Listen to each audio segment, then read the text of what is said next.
There are numerous YouTubes discussing the topic of whether anyone can get dental implants, but the reason that you've come to this educational platform is to learn about the critical information that nobody else is sharing with you, and that is vital so that you can make the correct decision with your best interest at heart. I'm an implantologist with 30 years of clinical experience, and I have placed and restored 16,000 implants. In this episode, we will discuss important factors and explore dental implants, eligibility, age considerations, medical conditions, and the crucial role of bone density, the effects of radiation therapy and smoking on implants, all while highlighting an absolute unique sleeper implants case, emphasizing personalized guidance for optimal outcomes.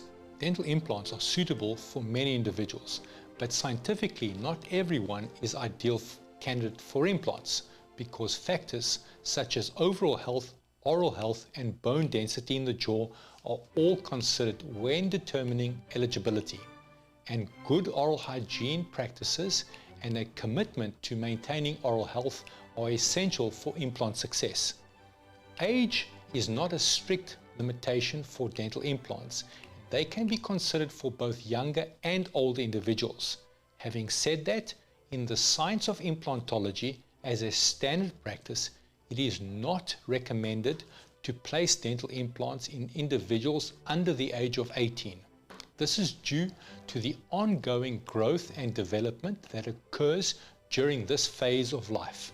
The intricate process of bite formation, bone tissue growth, and skeletal development can be disrupted by early implant procedures. This is crucial for your overall well-being, as premature implantation of a dental implant could potentially interfere with the natural growth and progression of these essential processes. Moreover, the placement of an implant within developing bone carries the risk of unfavorable shifts as the bone continues to grow, which may subsequently impact the alignment of the implant and the harmony of your bite.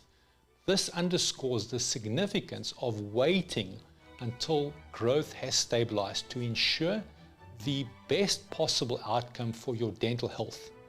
Certain medical conditions such as uncontrolled diabetes and autoimmune diseases like Sjogren's syndrome and Crohn's disease, and especially active periodontal disease, may affect your eligibility. We will discuss this and as to why this is important in a lot more detail in episodes 15, 45, and 57 of the Patient Education series. Adequate bone density and volume in the jaw is necessary for successful implant placement and osseointegration, which is the fusion of the bone to the implant. Simply put, but in plain language, I often say to patients as an analogy that bone is like concrete and implants like supporting pillars. And in any solid construction, you need good quality and quantity of concrete, just like we need good quality and quantity of bone in implant construction. In cases of insufficient bone, procedures like bone grafting and sinus lifts may be required to enhance the implant site, and we will discuss this in more details in episodes 31 and 47 of the Patient Education series.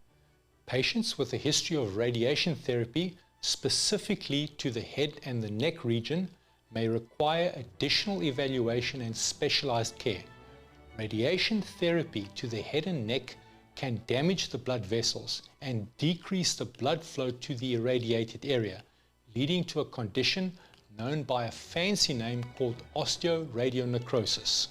Smoking can negatively impact the success rates of dental implants, and quitting smoking is recommended for better outcomes and for many reasons, including osseointegration, which is the process by which implant fuses with the surrounding bone. Smoking can interfere with the process, leading to delayed or incomplete osseointegration, and we have chatted about this in more detail in episode 94 of the Patient Education series. Consulting with a qualified dental professional is essential to determine an individual's eligibility to receive personalized guidance, because it is critical to understand that no two humans are the same. And there is an intellectual joke about this, which is why do scientists trust atoms? The answer is because even though they make up everything, yet no two humans are the same. Ultimately, the decision regarding dental implants and eligibility is made on a case-to-case basis, considering various factors unique to each and every patient. A thorough examination and consultation with a qualified dental professional will help determine if dental implants are a suitable treatment option for you. Finally, I would like to share with you a private concept called sleeper implants that nobody else is talking about, but can be used as a valuable tool. And for you to better understand this concept, with the patient's permission, I'd like to share a touching story from a few years back. A gentleman in his mid-80s attended my surgery with a dilemma. His jawbone had receded to such a point that his dentures no longer allowed him to chew properly, significantly and negatively impacting his quality of life. He was accompanied by his eldest son, who was his primary spokesperson due to the father's dementia. During our initial meeting, the son was well informed about dental implants and cut to the chase. Is my father a candidate for dental implants, and how many implants does he need? I explained that a thorough examination and detailed 3D x-rays were needed to assess his father's condition. Fast forward to the follow-up appointment, where the son reiterated the same two crucial questions. I responded with an unexpected answer. Yes, your father is a candidate, but he actually needs 0 implants. The son's surprise was obviously palpable. What had unfolded was a poignant tale. A decade earlier, the patient, already struggling to eat with his dentures and battling with dementia, made a courageous decision. He underwent dental implant surgery whilst he was still physically fit and healthy. Tragically, his wife, who acted as his primary support, passed away shortly after the procedure, worsening his dementia. As a consequence, he left his home country to join his son, forgetting about his implants entirely. Unbelievably, 4 implants lay dormant in the upper jaw and another 4 in the lower jaw, untouched for over a decade. Unfortunately, there was no record of the original dentist. In my case, my role was straightforward. I awakened these dormant sleeper implants, attached abutments, and restored the patient's full function with implant-supported dentures on both jaws. It's a testament to the intricacies of life's journey and the transformative power of dental innovation.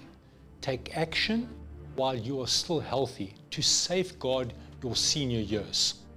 If you find our content valuable, we encourage you to like and subscribe to help us expand this educational platform. Remember that the path to good health lies in evidence-based scientific research. Stay tuned to our next podcast, where we will dive into the topic, the benefits of dental implants, and provide you with valuable insights.